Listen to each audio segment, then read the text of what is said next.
Hello there, Virgos. Welcome to your tarot reading. I apologize for the delay with this reading for you guys. I was traveling the past week and I got really sick, so I was not in the right frame of mind to be doing videos, and I didn't want to shortchange you guys, so I had to wait till I got better. So I am sincerely sorry. Either way, I hope this video still resonates with you, that it is still relevant in offering you advice. So when I was shuffling out the spread, I saw two images for you.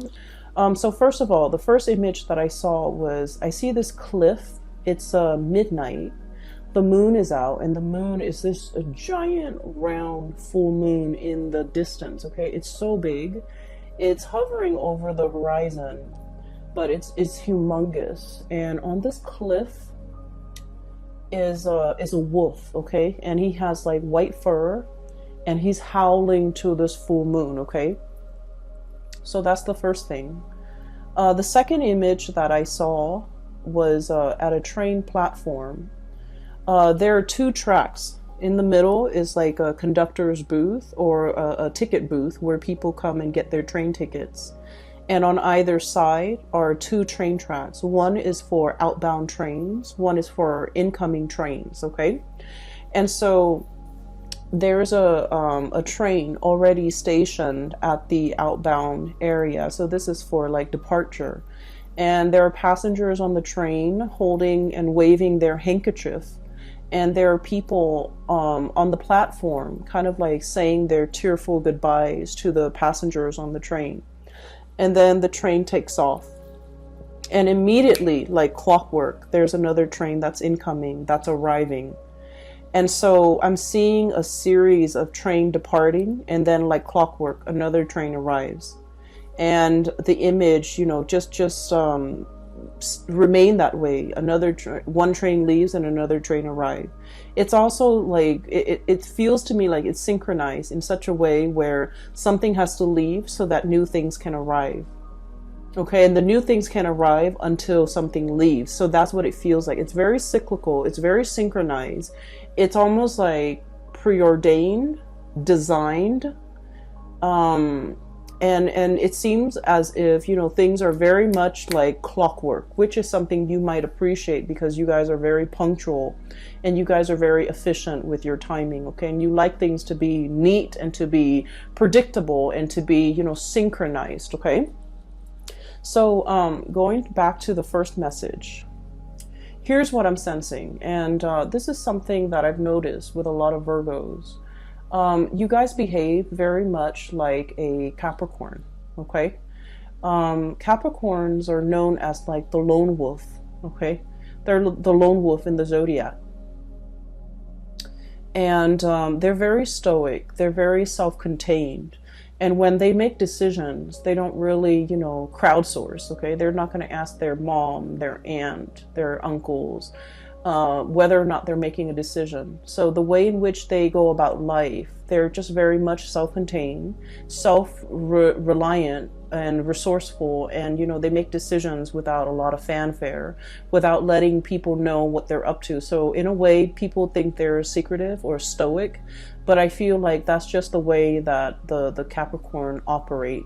And I also feel like for you guys, you go about your life, you make decisions, and you're very conscientious about the decisions that you make, because Virgos are deeply responsible. You're very responsible to yourself and to other people, in that you don't want to hurt other people. You don't want to do things, malicious things, to dig at people, to take cheap shots at people, to hurt other people.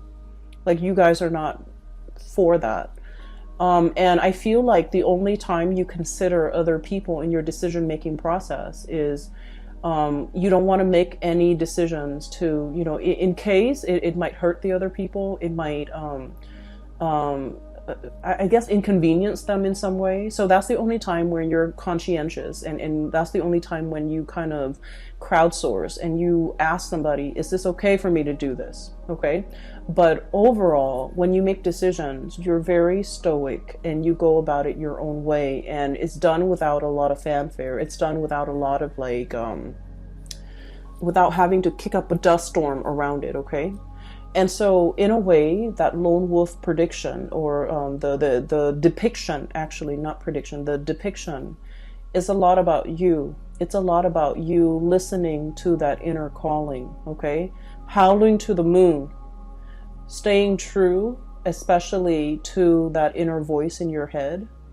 And I also feel like, being accountable for yourself, your actions, the things that you do, and going about things, bearing the burden of responsibilities on your own, not losing your footing, being able to, exist and climb on this pedestal, on this cliff on your own, and not needing other people, right?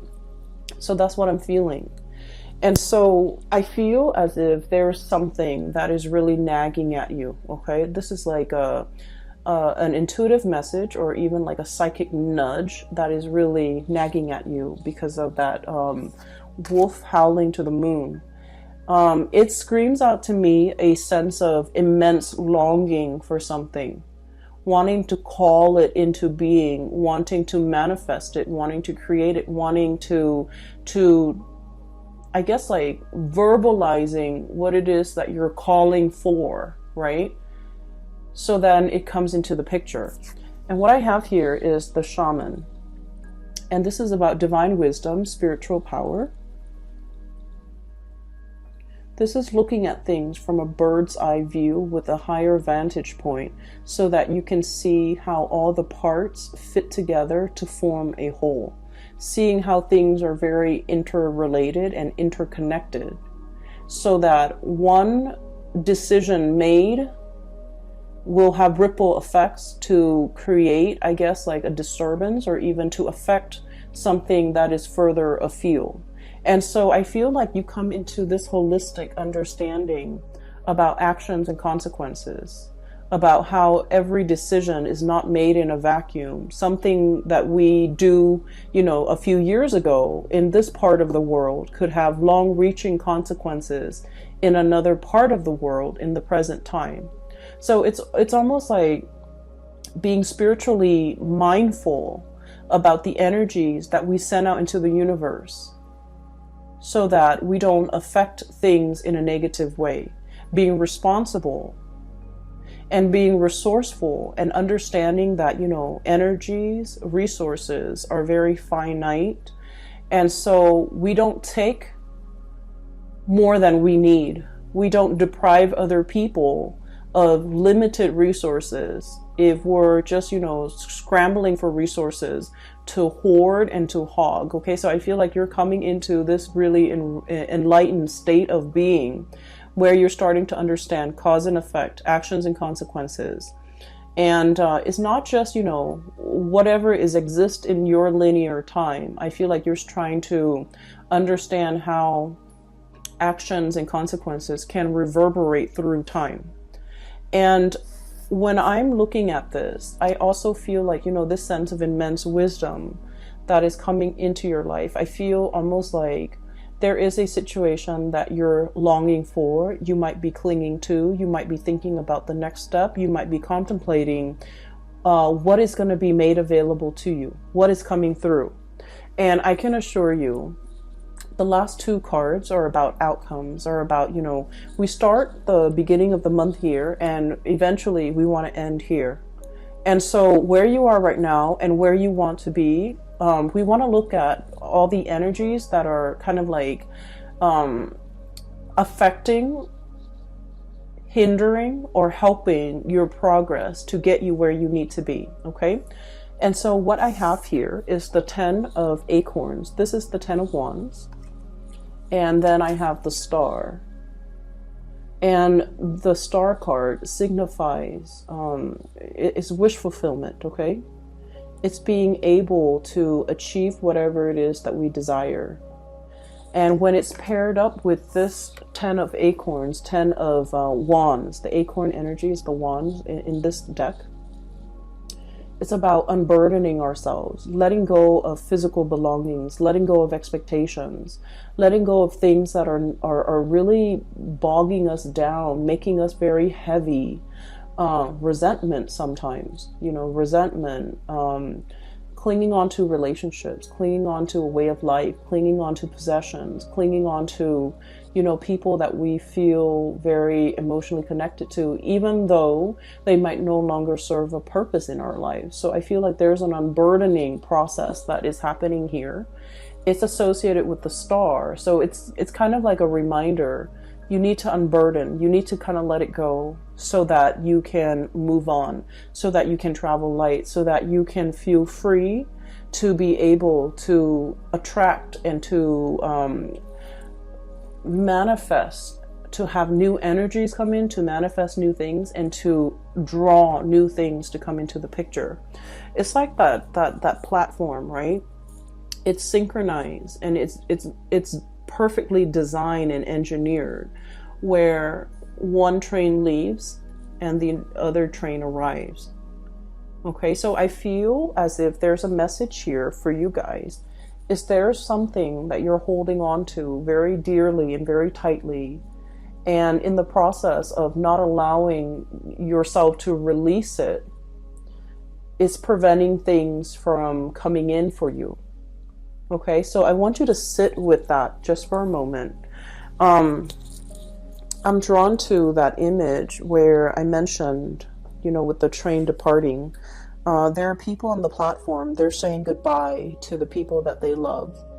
They're saying goodbye, okay? Somebody, the passengers on that train, they're heading towards their new life. They're heading towards like a new way of living. They're heading far away. And the people on the platform are like unable to let go because of that emotional connection. They're unable to you know, like let that go. And the train is the catalyst for severing that connection, but also allowing something to take place, allowing something to move forward and progress so that new things can come in. So I feel like, Virgos, is there something in your life that is an emotional attachment of yours and it's no longer serving you in this present moment? And for many of you, we have here the Two of Cups. This is a potential relationship, okay? A partnership even.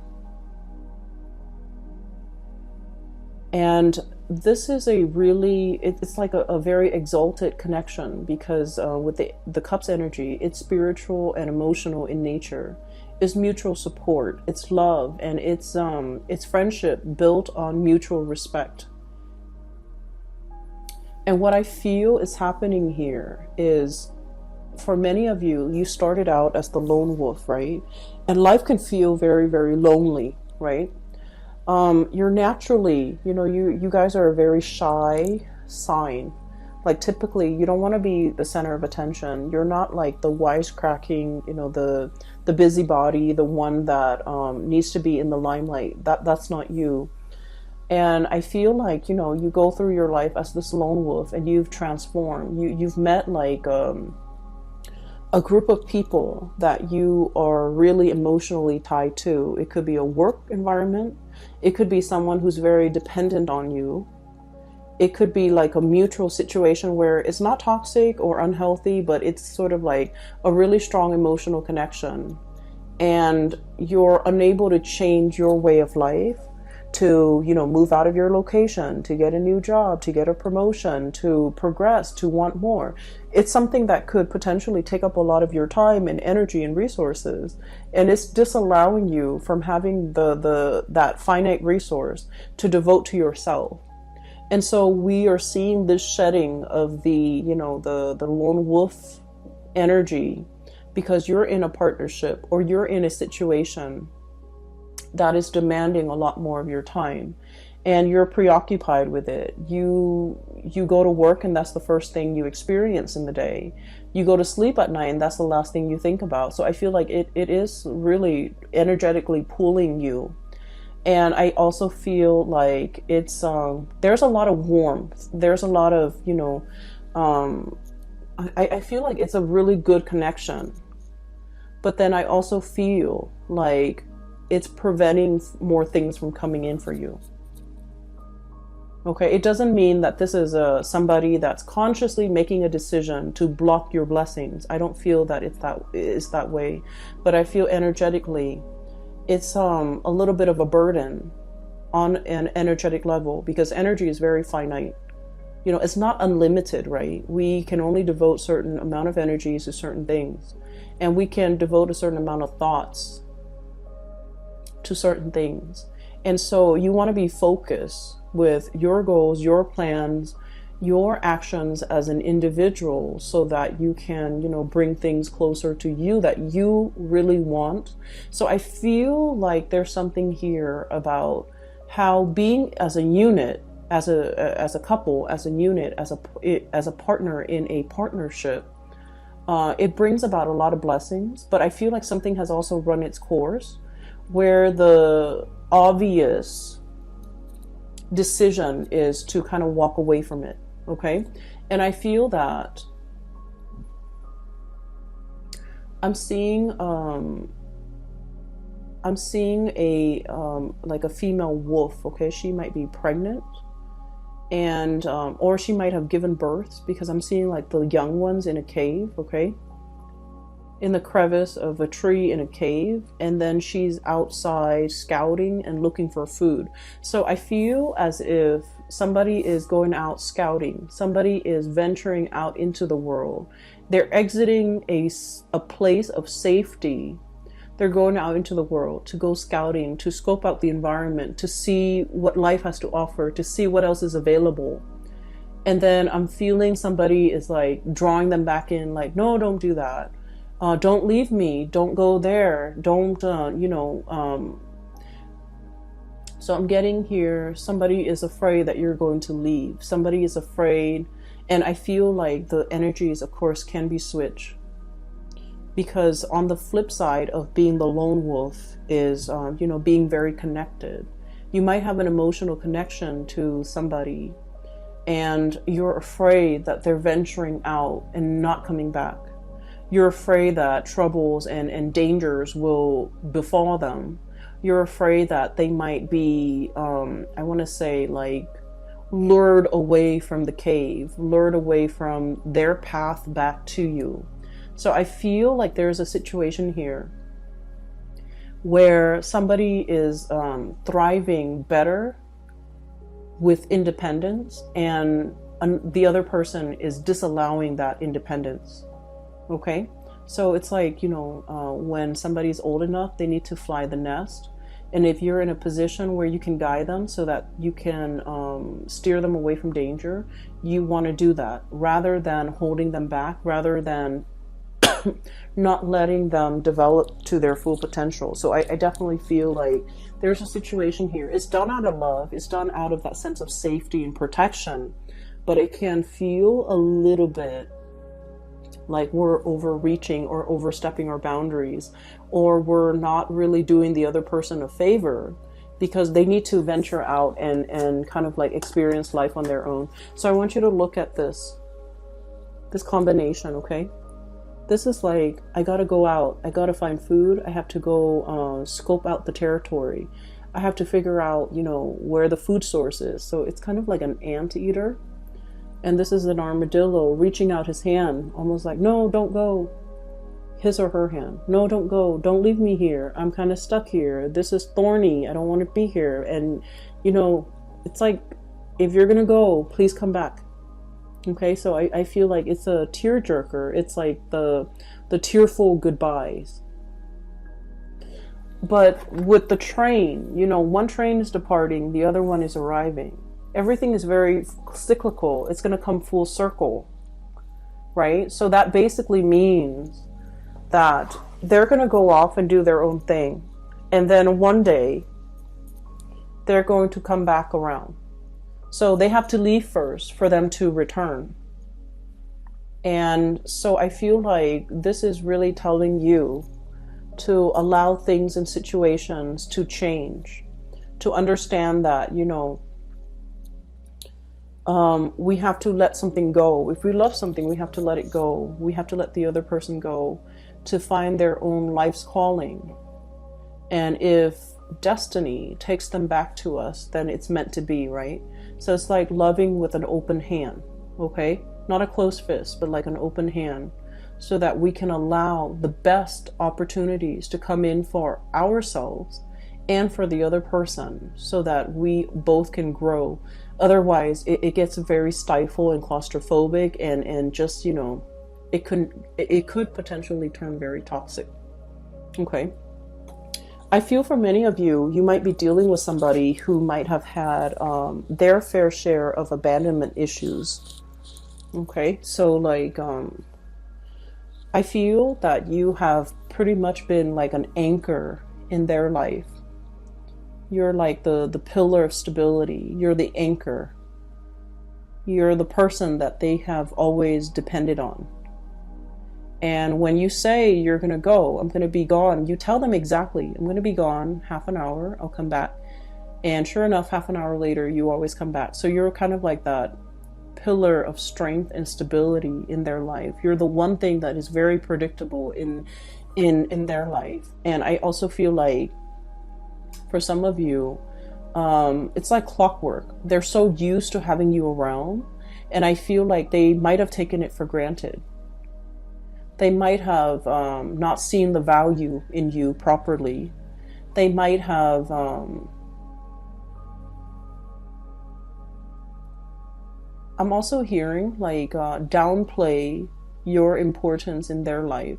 Everything that they've achieved in life, I feel like, you know, they might have credited themselves rather than credited you. Okay, and so what I sense is, if you're exiting the picture, now they're just like coming to this realization, this awareness that, don't go, I can't do this on my own. I can't be here on my own. And I feel that you've grown bigger, too big for the cave, too big for that little crevice in the tree where the two of you have been holding up, or where they have been holding up.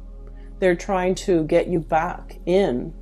And it's like, no, I don't live in a tree. You know, I'm made to live in a mansion. I'm made to live in a place that is warm, that is lit. I can't live in a dark, dank environment and thrive. And so, you know, I feel like for many of you, turning your back on a toxic person, turning your back on a person who has abandonment issues and who is taking it out on you, as well as, you know, throwing temper tantrums in order to get their way as well, okay? And that's for a very small minority of you, because I do feel like there is a connection here that is very exalted. Two people are better off like working together, but for whatever reason, I feel like you have outgrown this connection and you're well prepared. Knight of Swords. You're well prepared to take what you have learned and apply it into your world, charting your own path and creating your own vision. And you might have no need for this connection anymore. And not to sound like somebody who is, you know, a user or anything like that, but I just feel like, you know, that's the way things are meant to play out in this connection. Another thing, so this is pretty much another thing that I was getting messages on is this. Okay, going back to the wolf howling at the moon. I feel like for Virgo people, okay, and I'm sensing like the way that it's playing out in this spread. We have the world here, and this is like, the world is your oyster. There are so many possibilities, okay, and you're the whale here. You're capable of moving into deep waters. You're capable of seeing all the things, all the sea creatures that are lying beneath, okay? Whales also come back for air, and they blow water out of their, you know, the spout, or I guess the blowhole.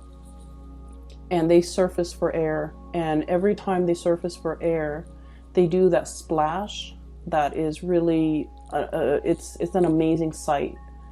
Right? So I feel like you are capable of surviving on the surface as well as underwater. And what I mean by this is, I feel like there's somebody who only exists in one realm. They have trouble connecting. They have trouble relating. They have a lot of trouble sympathizing, understanding, and seeing the whole picture. But I feel like you are a creature of both world, where you're able to make sense of things. You're able to see the big picture, like I mentioned before. And so life for you is a series of exploration. Okay, Virgo is still it's still a fairly young earth sign. It's still a fairly young earth sign.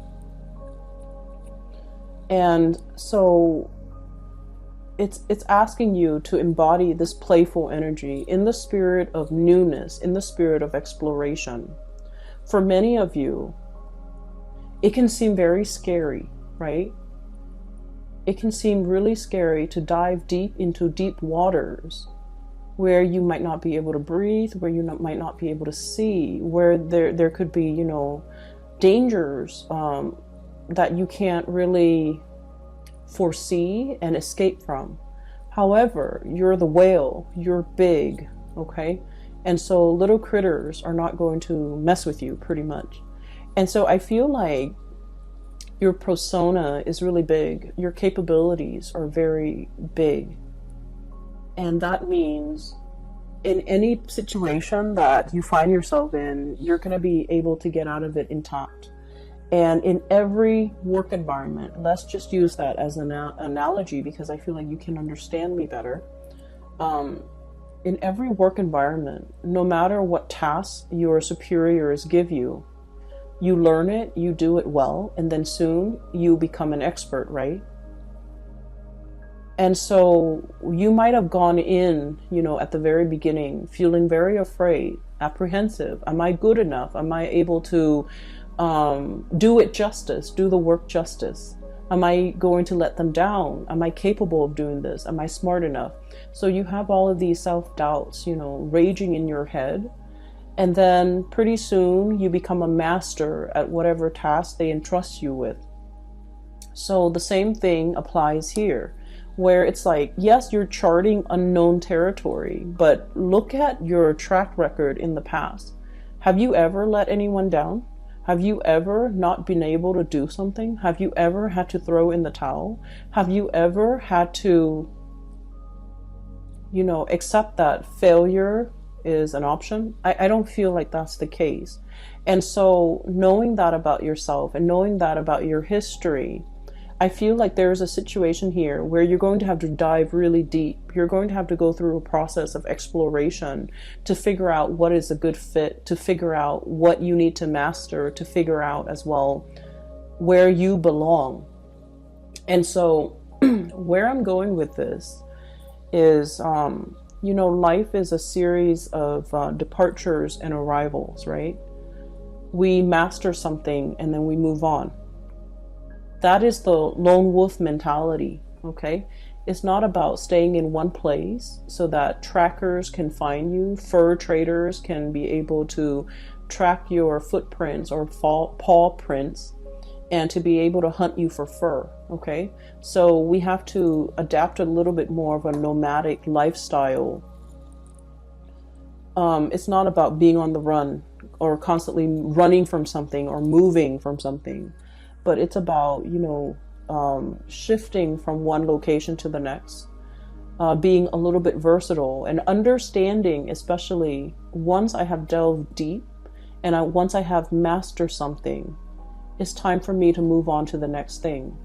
Some of you, and I felt this, you know, especially last year, 2016, and then also 2019, I guess, last year, 2016 especially, and then 2019.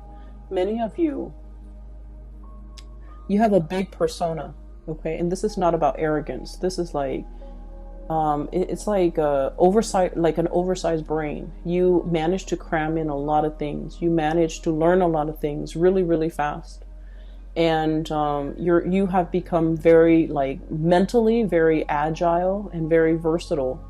And so new projects, new things, new expectations coming through from other people, they don't really faze you. At first you're afraid, but then after a while you realize it's just the same thing.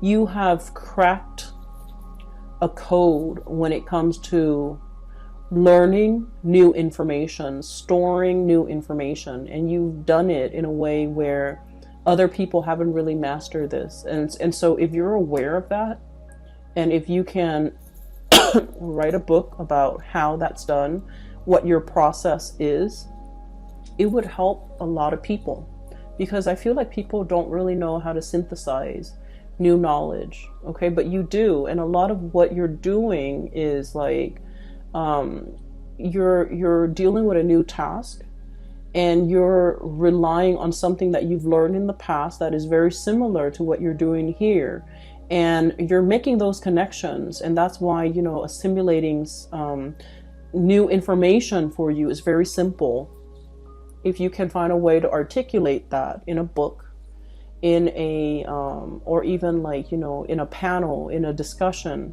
It would be really beneficial for other people to hear, because I feel like they haven't mastered that, but you have. And so really look at, you know, let's not stay in one place for too long. Let's not stay and give ourselves away.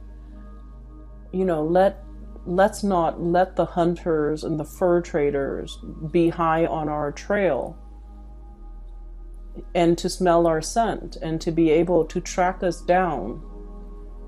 Okay, so that's what I'm feeling here. It's a process of understanding when something has already reached its apex, when it's time to let go, and when it's time to, you know, allow something new to come in. Okay, so new things cannot come in unless we depart, unless we let go. All right. And so to tie in with the rest of your reading, I have here the Moon and the King of Swords. The Moon is all about imagination, perception, sixth sense, and intuition, right? What I'm feeling here is with this King of Swords. Okay, this is an air energy. This is all about the mental space, the realm. This is somebody who's very firm with their beliefs. They're unwavering. They can be a little bit dogmatic. They can be a little bit defensive with what they know, what they believe in, and they might not be able to hear an alternative discourse. Like they just can't accept or listen to something that that is a different viewpoint or different mindset. So this is someone who's very, very protective of their knowledge. We have the Moon and the King of Swords. So I feel like you might be dealing with somebody here who's very skeptical, who's trying to figure you out, who's trying to make a connection with you. They're trying to figure out why you are behaving the way that you do, how your big persona. It's almost like they're trying to crack your secret. They're trying to crack you. They're trying to understand you. They're trying to draw out the wisdom and the knowledge that you have spent many, many decades building up, and they're having trouble seeing you. The Moon is about confusion. It's about seeing something that's not there, or seeing a situation through like it's like looking at life through frosted glass. Everything is very blurry. Everything is a silhouette, and it's very blurry, and you can't make out the features, and you can't make out things in certainty. So the way that you are behaving with this person, you might be quite elusive. You might not want to engage and socialize and to reveal all of yourself. I feel like they're looking at you very skeptically. And I do sense that, you know, I'm hearing the word underestimate. Okay, like somebody might be underestimating your capabilities. They might be looking at you as like, oh, that's not a worthy adversary. And then you prove yourself to be very transformative, to be a force to be reckoned with. And I feel like it caught them off guard. Okay, so now they're kind of like looking at you skeptically and trying to figure things out. Okay, so I feel like you might be a little bit of an enigma to them. And it's difficult for them to make sense of the connection or make sense of who you are as a person. I do sense here there is as well a very strong emotional connection that you have with somebody. And I feel like there are a lot of ideological differences. Okay, so I have an air sign and possibly even, excuse me,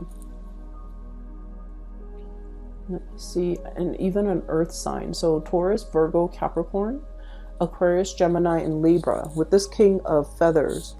This is somebody that is very no nonsense. And what you really like about them is their sense of predictability. Okay, this is somebody that's like, they don't talk out of the side of their mouth. When they say something, they mean it. When they say, I'll meet you at 5, they mean at 5. They're punctual, they're dependable. Excuse me. And in some ways, they might be that pillar of stability in your own life. So it's somebody who's very predictable. You know where you stand with them. And you know, like, you have a really strong affinity towards them. But I also feel like there are a lot of ideological differences between the two of you in this connection. Excuse me. That is, it's kind of, you question each other. Not in a bad way, but in there's a lot of talking, there's a lot of conversation I'm hearing. And I feel like they might be very individualistic. And it's hard to be in a relationship with them. I'm so sorry, I have a coughing fit. It's hard to be in a relationship with them because the way you do things and the way they do things would be very different. However, the saving grace is that you both are willing to talk things out. Like, I do this because of this, and they're like, okay, well, I do it because of this. Let's agree to disagree. So there's definitely lack of agreement, but it's handled in a way that is respectful, okay? And so you're kind of like trying to understand another person from the inside out. They're trying to understand you from the inside out. You both are very successful in your own way. I feel like, you know, they rule the air. Okay, they rule the air. And it's like the king of the king of the skies. The air energy deals with mental processes. This is someone who's incredibly gifted with perception, intelligence. They're really, really, really smart. They're very, very smart. But I feel like their intuition, they don't trust their intuition because they're so rational. And then on the other hand, you rule kind of like the underwater, the undercurrents. So you're kind of like a blend of the earth and the water, where you're highly intuitive. You listen to your intuition. You might not be able to rationalize why you believe the things that you do, only except that you feel right when you believe what you believe. And you might not be able to articulate that to this person. And as a result of it, they have trouble understanding you. And so you're dealing with somebody, and the connection is going to be really strong. I do see a lot of communication. Even if there has been a pause in communication, it's going to be coming back together because we have the star, which is, you know, coming through with the King of Swords. It's coming back together. Communication, revival, renewal as well, and a healing in this connection, in this relationship. Okay, so things are looking very good for the month of January. I feel like you have a lot of things personally that you're dealing with. You're going to be quite busy. This is kind of like on the periphery of your life, but I would urge you to take the time to truly explain yourself, because they're looking at you skeptically and they're trying to understand. And it's like they have nothing to work with. And so if you have knowledge, if you have tidbits of information, you don't know how to articulate it, but I feel like it needs to be expressed, okay, so that somebody has something to work with here. Okay, I'm going to leave it at that. Virgos, I do wish you the best, and Happy New Year, by the way. I will be back for next month's reading, hopefully very, very soon, so that the readings are not late. If you are looking for a reader, if you're looking to book a private reading, I highly recommend that you book one with this lady. I have her link in the description box below. Her name is Bridget. She's based out of California, and she is a phenomenal reader. I highly recommend her. You can click on the link below, which will take you to her website, and her website contains the scheduling tool, the calendar, the time zone that you're in. It's very user friendly. So that's that, and I'll talk to you guys soon. Okay, take care of yourself. Have a wonderful 2020.